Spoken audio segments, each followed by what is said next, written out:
aux gilets jaunes que vous avez la sono. Contre l'impunité, la violence judiciaire qui excuse, absout et prolonge les violences des forces de l'ordre, nous proclamons haut et fort nos exigences ce samedi 20 mars 2021. Interdire les armes classées armes de guerre, LBD et grenades et les pistolets électriques par la police du quotidien comme lors des manifestations. Les Mutilés pour exemple, c'est un collectif de personnes qui ont été mutilées par les armes de la police. LBD 40, IF4, GM2L, j'en passe et des meilleurs. Des yeux crevés, des mains arrachées, des pieds bousillés par des armes considérées comme étant sublétales. Voilà. On considère qu'effectivement, des mains arrachées et des yeux crevés, c'est acceptable.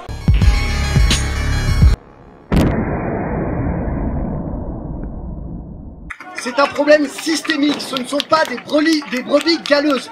En ce qui concerne la loi sécurité globale, il faut se rendre compte que c'est une loi qui marche également avec la loi séparatisme. La vraie crise aujourd'hui, c'est une crise qui est sociale, qui est économique, raciale, climatique. Je représente ma voix, celle d'une femme arabe, musulmane, qui porte un foulard et qui justement, qui vient des quartiers populaires et qui cumule toutes les problématiques qui sont associées à ça aujourd'hui.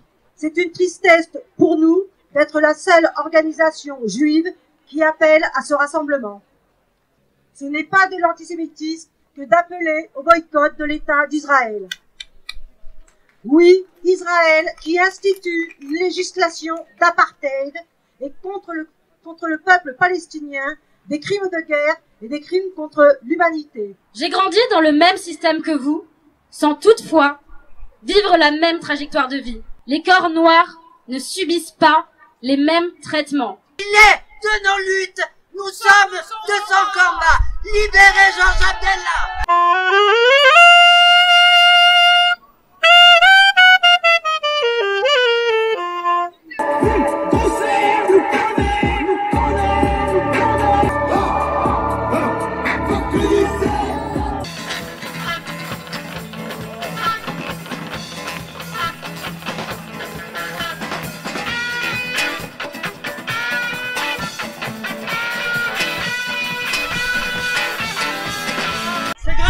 Aux gilets jaunes que vous avez la sono.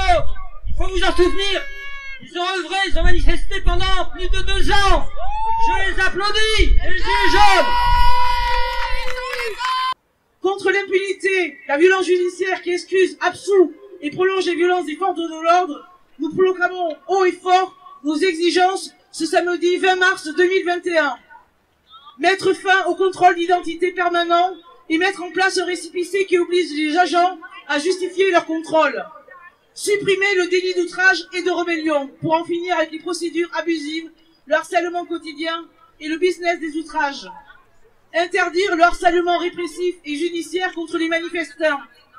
Abroger l'article permis de tuer L435-1 de la loi sécurité publique du 28 février 2017 qui assouplit et élargit le cadre de la légitime défense. Interdire les techniques d'étouffement, clé d'édentrement, plaquage ventral et pliage. Interdire les armes classées armes de guerre, LBD et grenades et les pistolets électriques par la police du quotidien comme lors des manifestations et dans les établissements pénitentiaires. Interdire le pare-chocage et les courses-poursuites pour de simples infractions routières. Supprimer l'usage systématique des gaz et des NAS en maintien de l'ordre. Fermer les quartiers d'isolement et disciplinaires. Dissoudre les équipes de matons cagoulés, responsables de tabassage et des morts suspectes en prison. Installer les caméras dans les véhicules de patrouille. Contre l'impunité et le déni de justice, créer un organe indépendant pour enquêter sur les plaintes contre les forces de l'ordre et les surveillants pénitentiaires et pour garantir l'indépendance des expertises scientifiques nécessaires. Dépayser systématiquement l'instruction des plaintes contre les forces de l'ordre et les surveillants pénitentiaires. Mettre en place une assistante psychologique systématique pour les victimes et leurs proches et la gratuité des soins nécessaires. Garantir la prise en charge complète par la sécurité sociale et les mutuelles des soins et traitements médicaux nécessaires consécutifs aux violences d'État. Garantir l'audition par le magistrat instructeur de tous les témoins identifiés pour leur remettre une copie de leur audition et leur mise sous protection. Contre le déni des droits humains, garantir à tous les enregistrements vidéo et audio disponibles, encadrer et engager la responsabilité des médecins qui interviennent sur des procédures judiciaires, contre le dénigrement et les violences faites aux sans-papiers, la liberté de circulation et d'installation, la régularisation de tous les sans-papiers, la protection automatique dès leur arrivée des jeunes étrangers isolés, la fermeture des centres de rétention. Il y en a un à Bordeaux, vous le savez, la fermeture des centres de rétention. L'égalité des droits pour tous dans tous les domaines. Le droit de vote aux étrangers. Enfin, nous exigeons la suspension immédiate des agents mis en cause pour violence ou homicide et leur radiation définitive s'ils sont condamnés. La suspension immédiate des agents ayant tenu des propos ou commis des actes racistes et leur radiation définitive s'ils sont condamnés. La suppression des propositions de loi sécurité globale et séparatisme, ainsi que l'abrogation de toutes les lois liberticides. Ça fait un sacré paquet. Stop au racisme et aux violences policières, carcérales et judiciaires. Vérité et justice pour toutes et tous. Pas de justice! Pas de justice! Les signataires de la marche aujourd'hui, 433, les mutilés pour l'exemple, jeunes, etc., Clé des ondes, l'autre parloir, les coléreuses, ANV comme 21, soutien à la mascarade Gironde, FACAP, il est encore temps Bordeaux, CNT Interpro 33, au comité de soutien à Georges Ibrahim Abdallah, 36 ans de prison, merci Georges Ibrahim Abdallah, on t'oublie pas, Solidaire 33, Attaque 33, l'UCL 33, UJFP 33, le Front des Mers, Chrysalis Bordeaux et la Ligue des droits de l'homme. Merci à toutes les associations qui nous ont rejoints.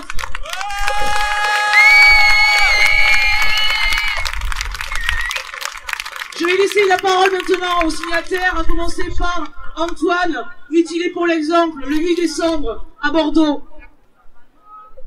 Alors moi je m'appelle Antoine, donc je fais partie du collectif des mutilés pour l'exemple. Les mutilés pour l'exemple, c'est un collectif de personnes qui ont été mutilées par les armes de la police. LBD 40, IF4, GM2L, j'en passe et des meilleurs.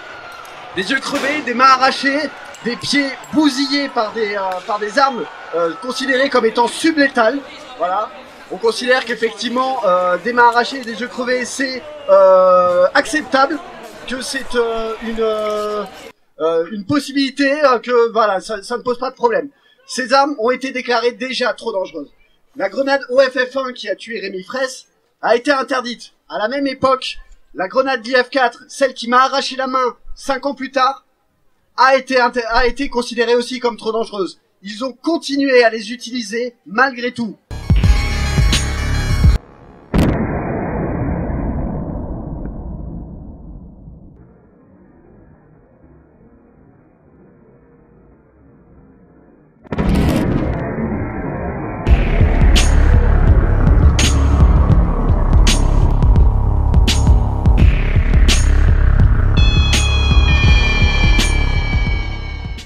Ils l'ont suspendu en disant qu'ils vidaient les stocks.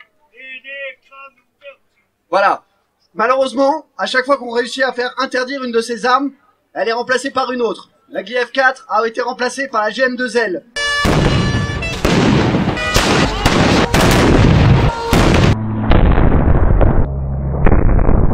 Staner nous fait croire qu'il fait un geste, on va dire, vis-à-vis des manifestants en interdisant cette grenade.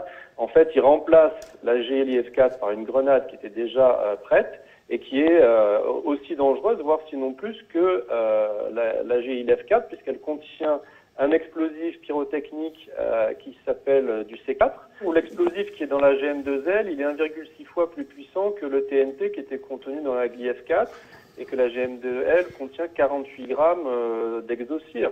Et on n'a pas vu, pas plus tard qu'hier, un journaliste qui a été mutilé par une de ces grenades.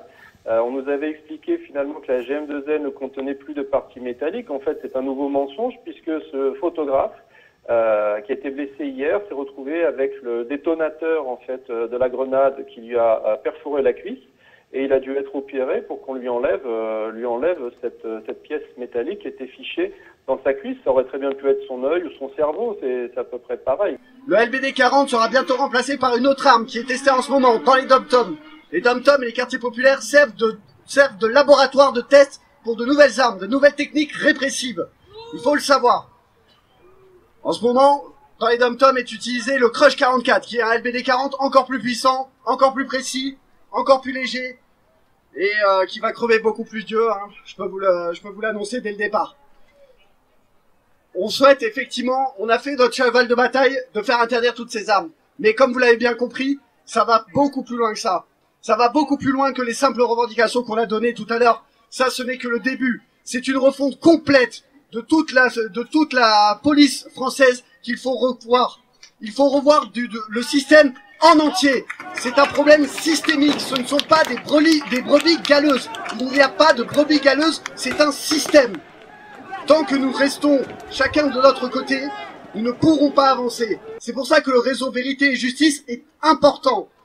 Nous nous sommes fédérés. En nous fédérant, nous nous donnons plus de pouvoir. Donc voilà. Moi, je tiens à vous remercier tous d'être venus pour nous soutenir. Voilà. On va essayer de se mobiliser le plus possible. Et on compte effectivement sur votre soutien pour venir nous prêter main forte, hein, sans mauvais jeu de mots. Et voilà. Bonjour à tous, je m'appelle Leïla Larbi, je suis militante des quartiers populaires, ça fait une dizaine d'années que je milite sur Bordeaux. Aujourd'hui, je fais partie du Front de Mer, donc un syndicat de parents des quartiers populaires. Il y a tellement de problématiques sur lesquelles je devrais intervenir aujourd'hui que je vous avoue que le choix est assez difficile. J'ai rien préparé, comme la sœur avant, je suis pour me définir à l'intersection d'énormément de discrimination, de race, de classe, de genre. Aujourd'hui, on se rassemble principalement contre la loi sécurité globale. On aborde aussi d'autres problématiques. En ce qui concerne la loi sécurité globale, il faut se rendre compte que c'est une loi qui marche également avec la loi séparatisme. Vous ne pouvez pas lutter contre la loi sécurité globale et ne pas vous élever contre la loi séparatisme aujourd'hui. Vous savez très bien que ce que vous pourriez gagner contre la loi sécurité globale viendrait à passer dans la loi séparatisme. Aujourd'hui, il faut se rendre compte que le gouvernement utilise ce chiffon rouge du terrorisme, de l'islamisme et de cette loi séparatisme, justement pour polluer l'espace politico-médiatique et faire que les revendications pour lesquelles nous sommes tous réunis aujourd'hui restent inaudibles et ne pas agir contre ça. La vraie crise aujourd'hui, c'est une crise qui est sociale, qui est économique, raciale, climatique. C'est ça la vraie crise aujourd'hui. La crise, voilà, c'est pas une crise de valeurs ou quoi que ce soit. Si jamais vous avez peur qu'on puisse attaquer soi-disant les valeurs républicaines, bon, quelles qu'elles soient, parce que bon, ça aussi c'est subjectif. En tout cas, si on se dit c'est liberté, égalité, fraternité, faut déjà se répondre, voilà, essayer de se dire en quoi ces lois, elles vont venir conforter ces principes-là. Voilà. Donc déjà, parti de là, on voit que justement, ça va venir déliter voilà, ces valeurs qui sont censées nous regrouper. Je vais prendre mon petit cerveau externe parce que ce que je voulais dire en particulier sur la loi séparatisme, c'est qu'il ne faut pas s'y tromper et que parmi les mesures qu'elle veut, qui sont portées, il va y avoir un renforcement du pouvoir du préfet, de la police administrative, une remise en cause. Donc c'est une remise en cause de l'équilibre des pouvoirs, tant au niveau local par rapport à nos collectivités que du monde associatif. Cette loi, évidemment, et Darmanin l'a dit lui-même, elle vise les musulmans. Mais ne vous y trompez pas. Ça vise les musulmans, mais vous serez tous, musulmans ou pas musulmans, impactés par cette loi. On sait à quel point les associations, quelles qu'elles soient, vont énormément souffrir justement de cette loi. Oui, c'est vrai. On est aujourd'hui dans un régime d'autorité qui cherche vraiment à évacuer toute une distinction entre les sphères. Le seul objectif de cette loi, cette cible, si jamais c'est de vraiment lutter contre le terrorisme, pareil, l'argument ne tient pas. Ces personnes qui peuvent en effet passer à l'acte ou avoir une idéologie de violence, ce sont des personnes qui sont en rupture avec la société. Il faut se demander comment est-ce que notre société peut produire de telles personnes. Donc au lieu d'avoir une réponse autoritaire sur ce genre de cas, il faut se rendre compte du parcours de ces personnes et justement de ce qu'il faut construire en amont. Et ce n'est pas avec ces lois qui vont venir déliter tout notre tissu social et instaurer un régime d'intolérance et de haine qu'on va pouvoir agir contre ceci. Une dernière chose, j'en aurais beaucoup d'autres à dire, mais on va essayer d'être le plus bref. Je voulais juste vous rappeler, ça fait une dizaine d'années que je milite ici. À chaque fois qu'il est question de prendre la parole dans des assemblées comme ça, il faut vraiment vous rendre compte de la lutte que ça représente. De la lutte que ça représente pour pouvoir être présente devant vous, pour pouvoir porter cette voix. Donc je n'ai pas la prétention de représenter la communauté arabo-musulmane en France ou les musulmans de France. En tout cas, je représente ma voix, celle d'une femme arabe, musulmane, qui porte un foulard et qui justement, qui vient des quartiers populaires et qui cumule toutes les problématiques qui sont associées à ça aujourd'hui. Et hélas, avec toutes les organisations, les associations qui sont présentes ici, j'aimerais que vous fassiez l'effort de vous rendre compte à quel point vous nous écartez. Avant que l'État soit mon ennemi, hélas, c'est souvent vous, ces associations-là, qui êtes mes premiers ennemis. Parce que vous écartez les personnes comme moi. Vous nous invisibilisez, consciemment, inconsciemment. Vous nous invisibilisez tout ce que justement on fait dans les quartiers. Les quartiers populaires ne sont pas dépolitisés. C'est un mythe qu'il faut déconstruire. Pendant des dizaines d'années, depuis des dizaines d'années, et depuis les mouvements de l'immigration des travailleurs arabes et tout ça, les quartiers populaires ne vous ont pas attendu justement pour vous mobiliser. Seulement, ce sont justement des luttes qui ont été soit reprises, soit des luttes, des luttes, voilà, justement, qui ont été reprises ou des luttes qui ont été tuées. Donc maintenant, je vous demande, arrêtez de regarder les quartiers populaires et à se dire, oui, bon, peut-être on va leur laisser une chaise à notre table. Non, ils ont déjà une table. En fait, allez les voir, justement, et allez soutenir justement leur mobilisation et leur voix. Arrêtez de parler à leur place et arrêtez de les invisibiliser. En tout cas, c'est ce qu'on porte comme projet politique avec le Front de Mer. Merci beaucoup. Bonjour à tous, je m'appelle Noura. J'interviens au nom de l'Union juive française pour la paix. Nous ne répéterons pas toutes les raisons que nous avons de manifester aujourd'hui et qui sont clairement exprimées dans tous les appels qui se sont rejoints ici. En tant qu'organisation portant une parole juive laïque, nous sommes bien sûr extrêmement inquiets de voir l'arsenal juridique qui est développé aujourd'hui par les gouvernements successifs, que l'on justifie les mesures liberticides sous couvert de lutte contre le terrorisme, le séparatisme ou l'urgence sanitaire. On nous a transmis la mémoire des années 30. On sait comment les textes prétendument justifiés par un événement ponctuel deviennent des armes pour des politiques liberticides prolongées. C'est une tristesse pour nous d'être la seule organisation juive qui appelle à ce rassemblement. En tant qu'organisation juive laïque, nous sommes scandalisés que l'on cherche à bâillonner les luttes démocratiques en les incriminant d'antisémitisme. Non, la Cour européenne des droits de l'homme, la CEDH, a eu raison de condamner la France pour atteinte à la liberté d'expression. Ce n'est pas de l'antisémitisme que d'appeler au boycott de l'État d'Israël. Oui, Israël qui institue une législation d'apartheid et contre le peuple palestinien des crimes de guerre et des crimes contre l'humanité. Il est important pour bien comprendre la situation qu'Israël a voté en 2018 une loi État-nation juive pour le peuple juif dont l'article 1 précise que l'autodétermination est réservée exclusivement aux juifs, ce qui fait de facto et qui instaure un régime d'apartheid dont la communauté internationale semble vouloir ignorer et criminaliser tous ceux et celles qui veulent dénoncer.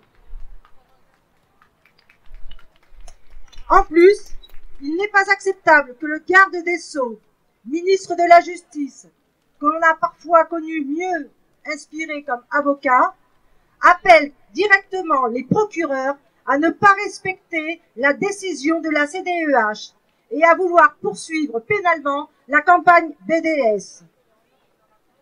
Oui, contre le racisme systémique qui existe dans notre pays, contre l'islamophobie, contre la négrophobie, contre le racisme des Roms ou contre le racisme asiatique, comme tout aussi l'antisémitisme. Et contre toutes les discriminations. C'est tous ensemble que nous devons nous mobiliser. On ne lâchera rien et on sera toujours et encore là. J'ai grandi dans le même système que vous, sans toutefois vivre la même trajectoire de vie. Par mon statut de femme noire, on m'a reléguée au rang inférieur. Cette différenciation, qui est arrivée très jeune, m'a construite, puis détruite. Non, nous ne sommes pas logés à la même enseigne. Les corps noirs ne subissent pas les mêmes traitements. Comment est-il possible que certaines personnes persistent à croire le contraire? Hélas, ce constat s'empire à mesure où nous, personnes racialisées, réclamons justice. Cette justice n'est qu'une énième mascarade d'un État néocolonial, capitaliste et patriarcal. Après nombreuses sollicitations de la part de victimes d'agressions, elle ne daignera répondre favorablement qu'en cas de preuves tangibles et avec un certain scénario. Cela s'explique par la course au quota bureaucratique. Le reste n'existe pas. Vous avez réussi à berner une bonne partie de l'opinion publique pendant tant d'années. En revanche, l'accumulation des vidéos devenues virales furent notre moyen de stopper l'hypocrisie de vos manœuvres et d'obtenir une prise de conscience collective, certes tardive, mais bien présente. Vous réprimez à coups de gaz et de matraque. Vous tuez par vos clés d'étranglement et vos armes létales. Seule réponse, la révolte radicale. Merci.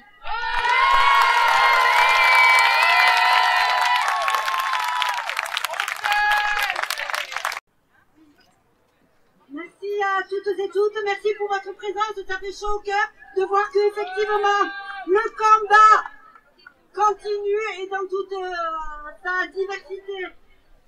Je n'ai rien préparé, mais vous dire tout simplement que Georges Ibrahim Abdellah ne doit pas être le symbole de la perpétuité réelle. Georges Ibrahim Abdellah, nous sommes très nombreux à Bordeaux à lui rendre visite, à avoir des parloirs avec lui. Et lorsque nous allons le voir, il est avec le t-shirt Justice pour Adama. Beaucoup aussi de gilets jaunes de l'Almezan lui rendent visite. Et vous dire aussi que cet instituteur est aux côtés de toutes les bavures du capitalisme. Georges Ibrahim Abdellah est le symbole de cette résistance qui depuis 36 ans est à la prison de l'Almezan. Le seul crime est d'être aux côtés du peuple palestinien pour sa résistance. Et comme le disait Nelson Mandela, notre liberté demeurera incomplète sans la libération du peuple palestinien et de Georges Ibrahim Abdellah. N'oubliez pas d'être à ses côtés le 2 avril. Il fêtera ses 70 ans, 37 ans de prison. Faites en sorte que Georges Ibrahim Abdellah ne puisse passer d'ici quelque temps sa prison, d'être aux côtés, de rentrer au Liban. C'est vrai que je n'ai rien préparé, mais il est de nos luttes. Nous sommes de son combat. Libérez Georges Abdellah.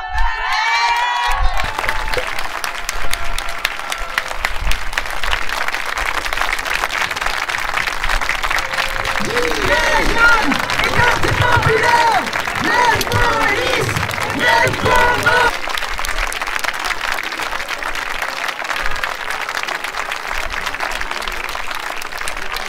Les jeunes et classes populaires, les polices, les combats. Les jeunes et classes populaires, les polices, les combats.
te le dis, moi.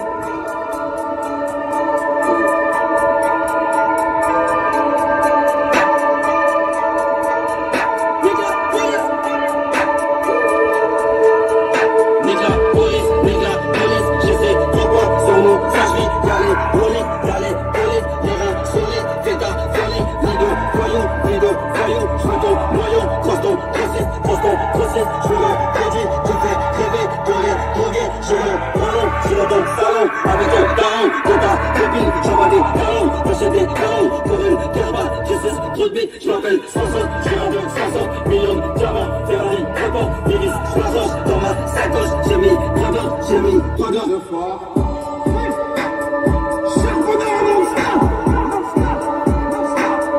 nous frotter en France de l'or,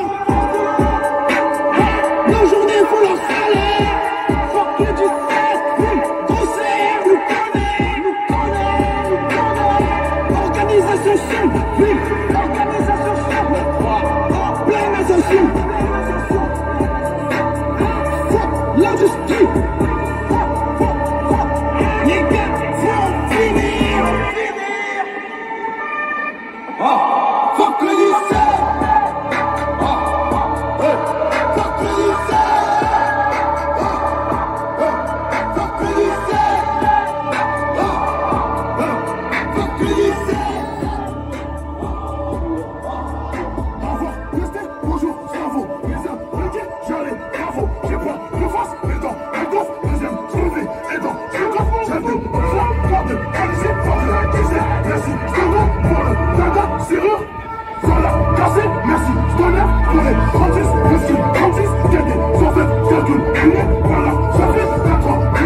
Fuck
vittoria!